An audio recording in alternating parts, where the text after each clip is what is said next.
Previously on Pokemon Platinum. And now, that happened. That's the joy of me loading a save state when it was saved at daytime and then loading it at night. Anyway, here we are at the Valley Windworks. Here's some Galactic goon. Gonna bother with him, and hopefully he will not have like 6 stunkies. I don't think he's going to. Okay, hopefully it's not a Zubat then. Okay, good. Basically anything that resists grass is going to be annoying to deal with for a while, but that shouldn't last for too much longer. I'll be getting my next couple team members before the second gym, so I just basically have to get through this forest coming up. But yeah, this is the Windworks section. This is basically the introduction to Team Galactic and their general not knowing what's going on ways. I remember there being an admin that might be slightly difficult. I don't know, we'll have to see how it goes. Yay, the word owned.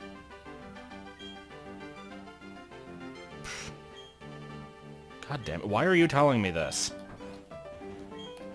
Alright, well, off we go.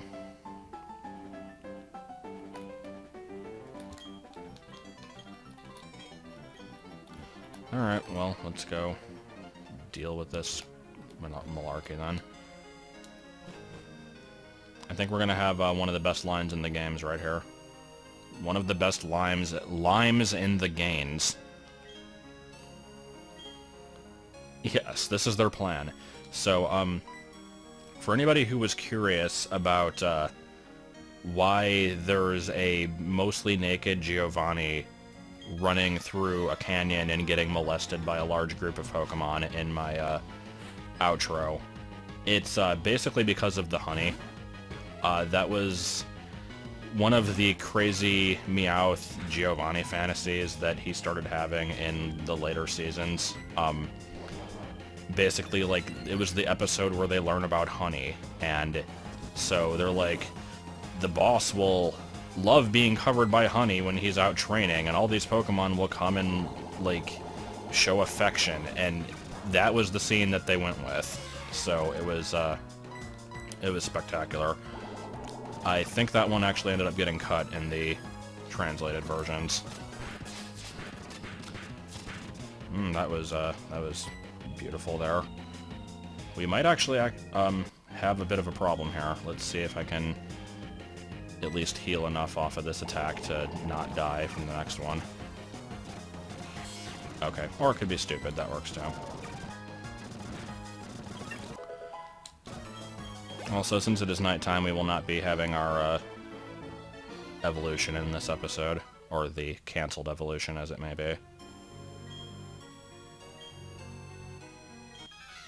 Normally I would think that that kind of line is stupid because it's like, you're not, like, you're gonna have a team of Pokemon and you can heal and stuff, but in this case that actually is kind of a big deal. So, let me go ahead and try to stun this asshole. And, potion would probably be good. No, not Pokeball. Alright, time to start growthing. Oh boy, Astonish. What am I gonna do?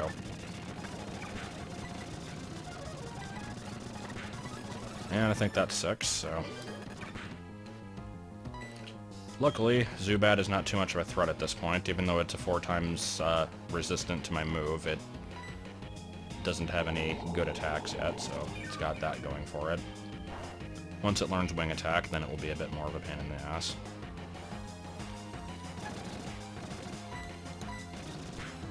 Alright, come on now. No, we're not gonna have any of that.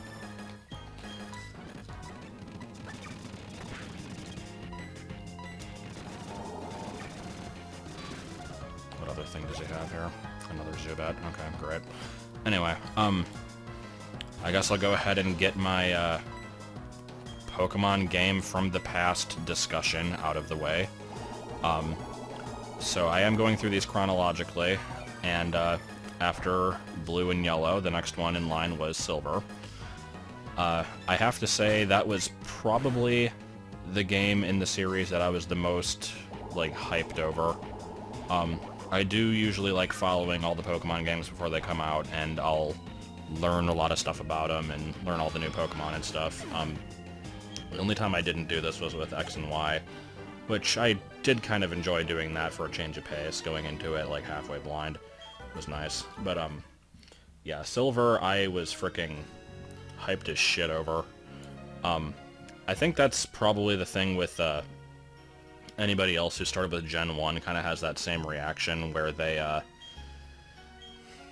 basically, it was the first time that there was a new Pokemon game, and there was, like, anything beyond the first 151, so nobody really cared if the Pokemon were any good or not. It's just they were new ones, and the novelty of there being new stuff in general was what pretty much sold the game. So when you look at the game objectively, Gold and Silver are really not as great as everybody says they are. Because I freaking love that game to death, but it does have flaws. And so,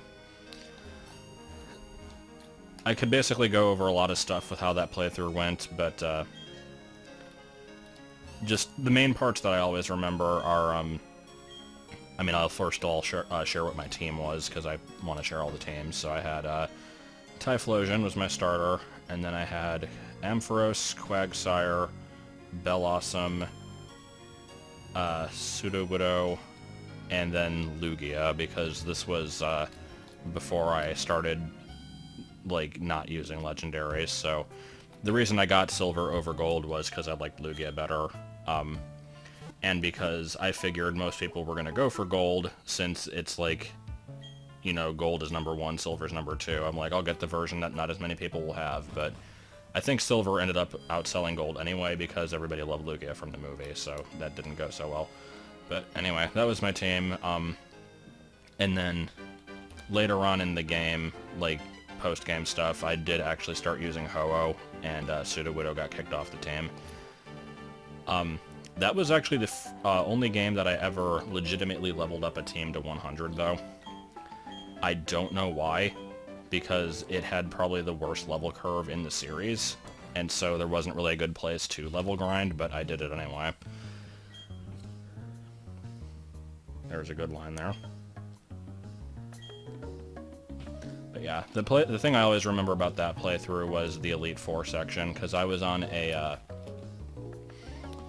it's like, it wasn't a typical field trip.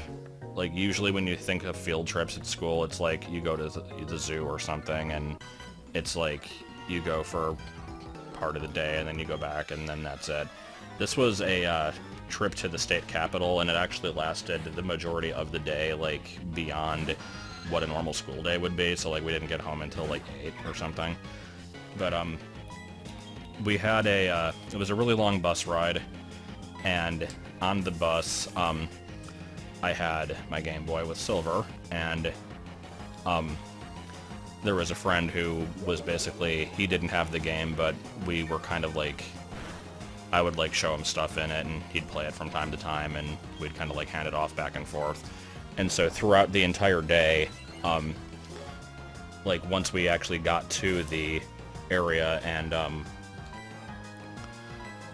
we're not on the bus anymore and we're walking from place to place, we'd actually, like, kind of hand the game back and forth, and, I had actually started the Elite Four, and, so we actually ended up getting through the entirety of the Elite Four throughout the day, like, very slowly and haphazardly, but it was fairly memorable. And then I just remember the ride home, like, when it was later at night, and just getting back, and it was like this 2-hour bus ride or whatever, and that was the first time going back to Kanto, and I thought it was pretty cool. So, that is basically my, recollection of that game. I do have to also mention, though, that's probably the single Pokemon game that I put the most time into, which is weird, because, like, I've done so much, like, over-the-top Pokedex bullshit in, like, some of the later games, but, I did fill the Pokedex in Silver, and I think I had somewhere between 600 and 700 hours on that thing. I have no idea why. And basically, what happened with this one was, as I mentioned before, my blue and yellow copies kept deleting themselves and at one point got lost. So, there were actually a fair number of things in Gen 2 that you could only get from the Gen 1 games, like the starters, legendaries, and fossils. And you were also really restricted with evolution stones. So, you were supposed to basically use the first Gen games, like, as a supplement. I couldn't do that, so, I just remember one day my cousin was over, and he had, a Game Shark, and I never had one, and never really wanted one for that matter, but, I basically decided to take advantage of that, and, I didn't directly shark the Pokemon into the game. Like, I basically replaced wild Pokemon with them and then caught them, and then would raise them up myself and everything. So, like, I did have to actually, like, catch a Mewtwo in the wild and that kind of stuff, but it was still cheated. At the time, I tried to justify it, but it was cheating. And so, that was a thing. I'm trying to think what else to talk about on that one. Because there is more to that story, but there's stuff happening in the game here, so...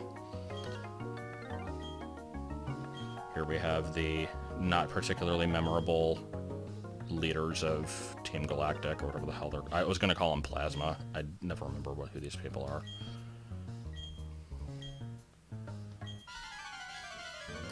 Let's leave!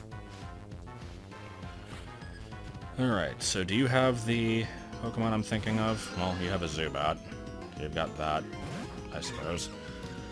So while I do the usual Stun Spore and 6 growths on this thing, I'll continue to explain what happened with the Pokedex in Silver. Because of the limited number of evolution stones in that game, and the fact that I had to basically Game Shark in a bunch of extra ones, and once I had those, I would never get any more. This started my trend of basically not evolving stuff until they were as good as they could be. And so, the last Pokemon that I actually needed for the full 251 was not a legendary or anything particularly impressive. It was actually Arcanine, because Growlithe learned Flamethrower at level 50, and Arcanine learned Extreme Speed at level 50. So if I got it to 50 and then evolved it, it would learn both of those moves. So it took a fair amount of grinding, since, like I said, that game has a really shitty freaking level curve, and even bait and switch method takes a long time. So like Dragonite and Tyranitar take a higher level to evolve than 50 anyway, but at this point I had already gotten those, and this was just the one that took the longest to get to. And so after I completed the collection, I just kind of enjoyed the fact that I had it, and eventually decided I did want to play through the game again. So I had Pokemon Stadium 2, and I backed up my entire PC into it, restarted the game, and what ended up happening is I don't know if it was because they were Game Sharked or what happened, but basically the entire PC backup thing got corrupted somehow. And so, I had a bunch of weird stuff that, like, went over level 100, and I remember the shiny Gyarados became not shiny. I had, like, some glitched out Dittos, and then just some Pokemon that flat out disappeared, so I ended up just erasing the entire thing, and they're now gone forever. Not that I would still have them even if they hadn't glitched out, because I wouldn't have my copy of that game anymore, but still. That's what happened to that. And I guess since I'm not going to mention this in a later segment, I'll go ahead and say what the repeat teams were in that. When I played through Silver the second time, it was a grass-only run. By the way, I have to point out here, hideously underleveled Purugly. I'm pretty sure Glameow evolves at either 37 or 38. This thing is freaking, like, no reason to be this low of a level. Ugh. I don't like where this is going. Okay, maybe don't die from Faint Attack. Ugh. Okay, stun spore is good. So I need to seriously heal here. I'm going to bust out my super potion. But anyway, my grass-only team, I had Meganium, Jumpluff, and... oh god, what was the other one? I think it was a Gloom, which were named Blossom, Bubbles, and Buttercup, respectively.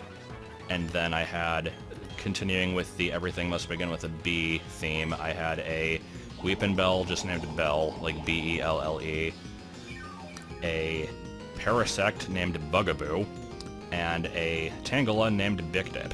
This was one of the very first instances of, like, I think this was like right after where I came up with Bicdip, or technically Harrison came up with Bicdip, and I just kind of rolled with it, but yeah, that was like the first thing that Bicdip was ever in.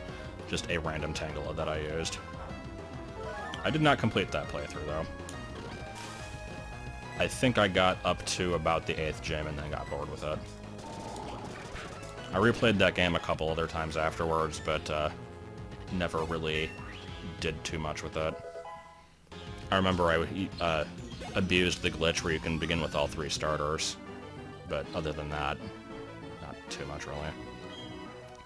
Actually, that's not true, because that was also the game where I, yeah, because I had all 3 starters and I was also using Togepi, and I remember specifically, like, I thought that Togepi would get more happiness if it won a gym battle compared to, like, just leveling up or winning other battles, so I specifically beat Whitney with Togepi using Metronome over and over. I had to reload that fight a bunch of times until I got a lucky run of it. And I think that's finally the last thing I have to say about Pokemon Silver. So, yeah, here we go. We cleared out the Galactic assholes, and she's all like, "Ew, you stinky, oh, yeah." And I'm like, okay, whatever, shut up.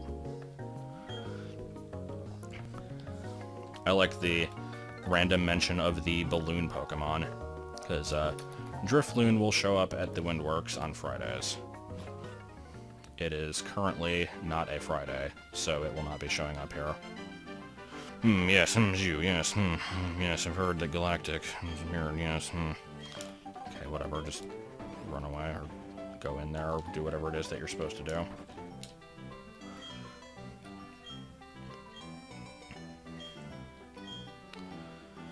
Well, he sure did contribute a lot. And I was talking over it, but in there was also the first appearance of Charin, I believe is how it's pronounced. He was called Pluto in the Japanese version. I'm not sure why they changed it. Like, I know that Charin is Pluto's moon, but I don't know why they didn't just stick with the name Pluto. Maybe because of, like, Mickey's dog and, like, licensing. I don't know, but whatever.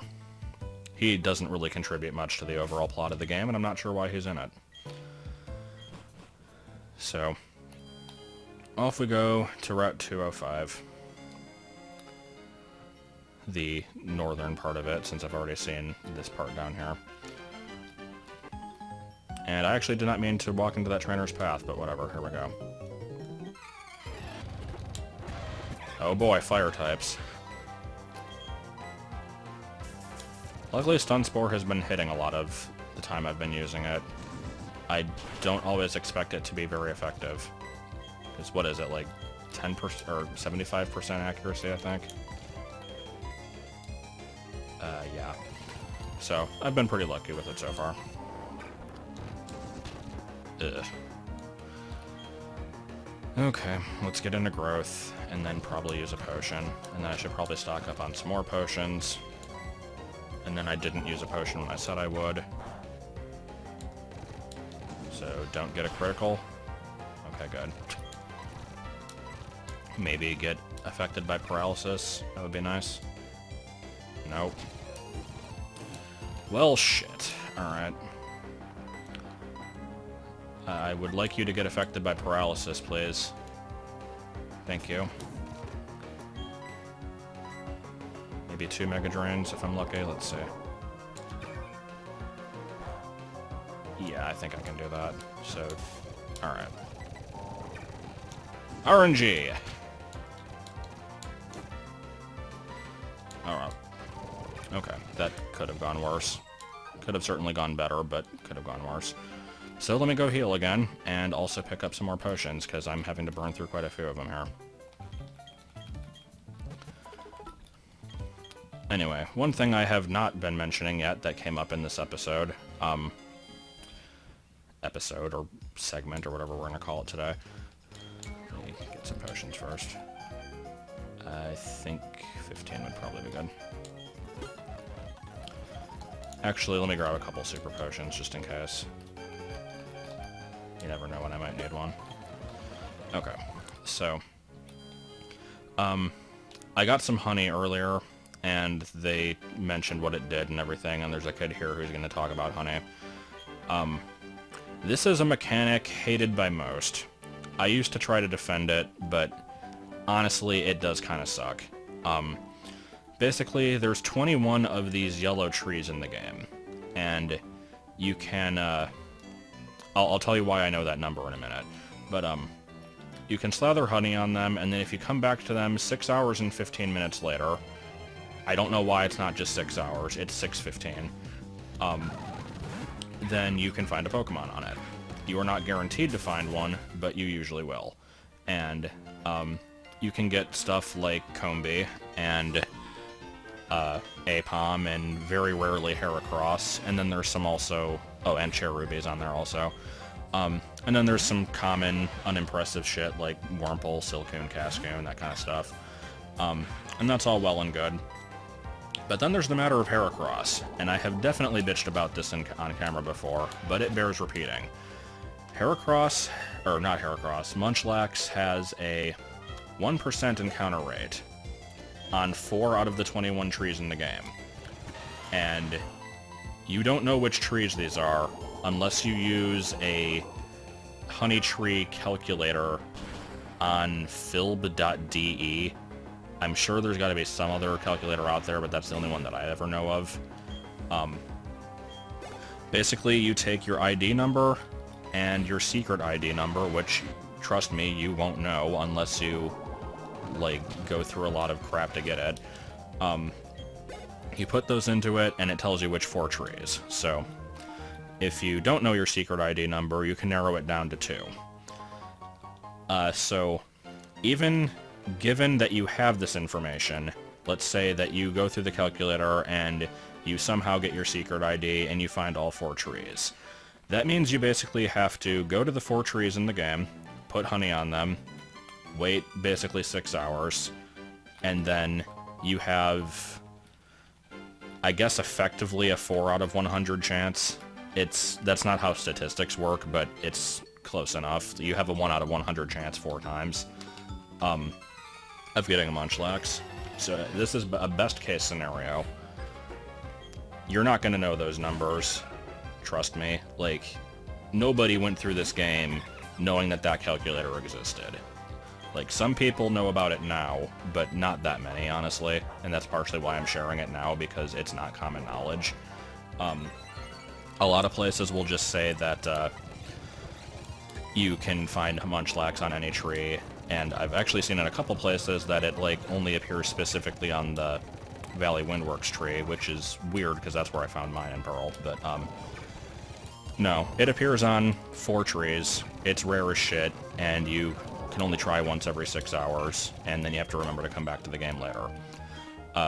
This is why Munchlax is not going to be on my team in this playthrough.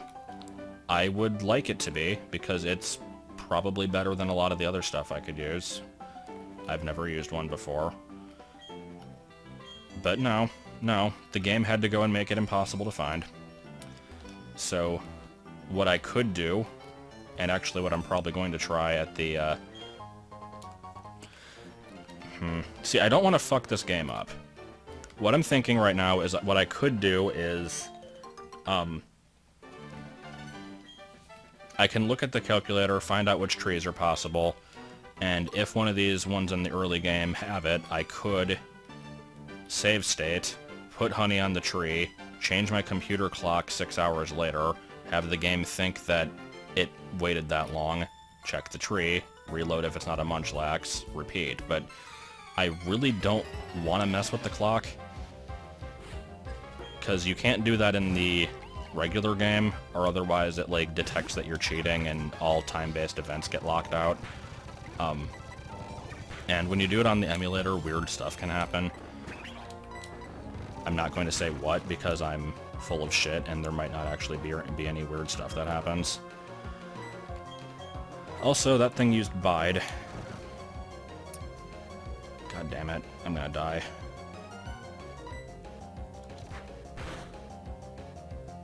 Okay, good, I didn't.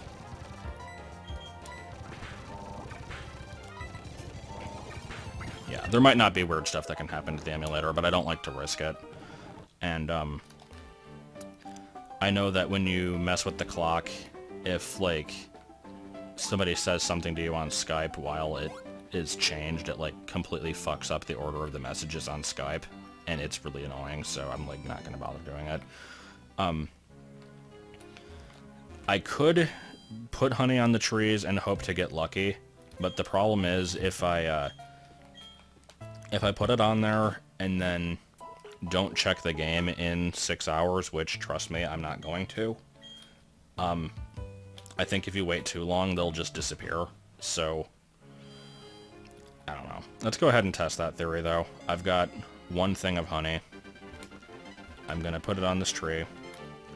And when I play this game the next time, which will be, like, in 5 days, I will see if anything happened with it.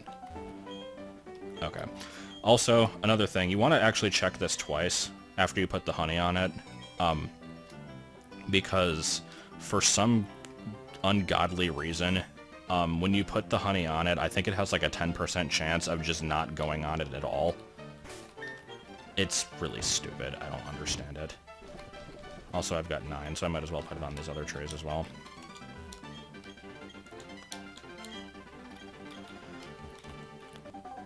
Yeah, there's like actually quite a few formulas that go into this whole honey tree mechanic, and I used to know them, but it's been a while, so I don't remember exactly.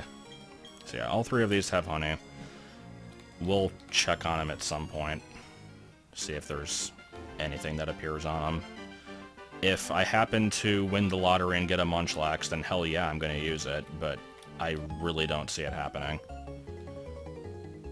There's no other baby Pokemon that appear on them. I pretty much named off everything worthwhile. You get Cherubi, Apom, speaking of Apom, and I think Heracross is like a 2% chance. And honestly, I think that, oh yeah, and Combi. I like Combi. But, I want to say that even those are on specific trees. There's like 3 categories of tree. There's like the Munchlax one, and then there's like the A tree and the B tree, and like some have some Pokemon, some have others. It's stupid. I don't know why they can't all have the same shot of getting stuff. It's probably the worst mechanic in this game. So I just remember when Heart Gold and Soul Silver came out, and they announced that they were like or maybe it wasn't announced, but like when people found out that they were bringing back the headbutt trees from Gen 2, people were like, thank God, no more of the honey tree bullshit. And I still don't know why I was defending the honey trees at that point, but I, at that point, was just kind of like that one jackass that nobody ever wanted to talk to, and, was like, come on, people, you can't handle checking back in 6 hours. What, is that too hard for you? Like, headbutt trees are for babies. Like, you get instant rewards there. There's no challenge. So, I was kind of a jackass. I go back on that statement now. I now fully believe that the honey trees are bullshit and the headbutt trees are way better. So, let's go ahead and fight a few other trainers. I don't know why you have a Piplup. It is nice to see other trainers have starters, though. That was one of the things I bitched about in my Emerald playthrough. Because, like, there's 4 million trainers in the ocean and none of them have the Mudkip line. It's like Gen 1 had people with starters, so I don't know. Right. I think that's pretty much everything on this route, except for this thing right here. And, are you a trainer? No, you're not. Okay, so yeah, that place is blocked, and in here we have the beginning of Eterna Forest, which I'm debating if I should start. I'd like to finish it all in one segment, and I'm already at the 30-minute mark, so I think actually we're gonna stop here.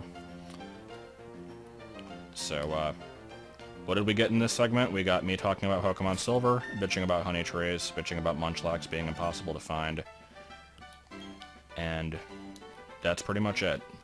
I am going to actually tack something onto the end here, though, so let me go ahead and save, and that'll be it until next time. So we will be seeing the forest, which is pretty much what you'd expect. It sure is a forest.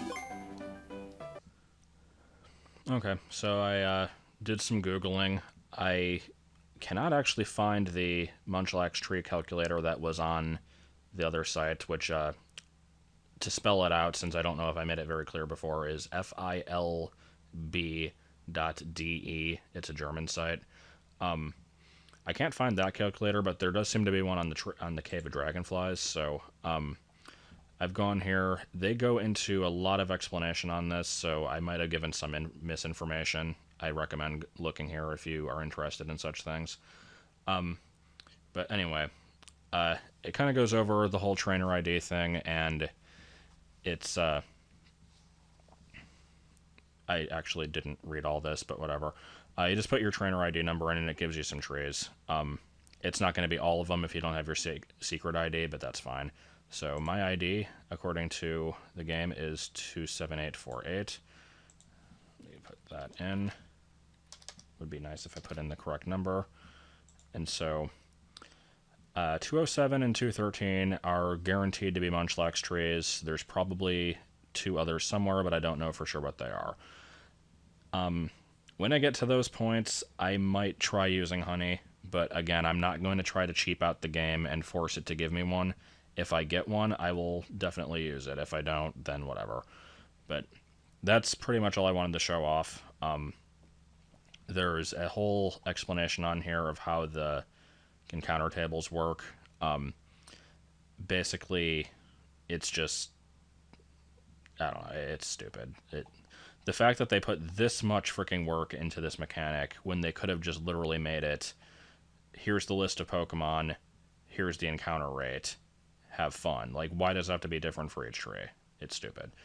Also, I forgot to mention that Burmy is in there. So yeah, that's about it. End.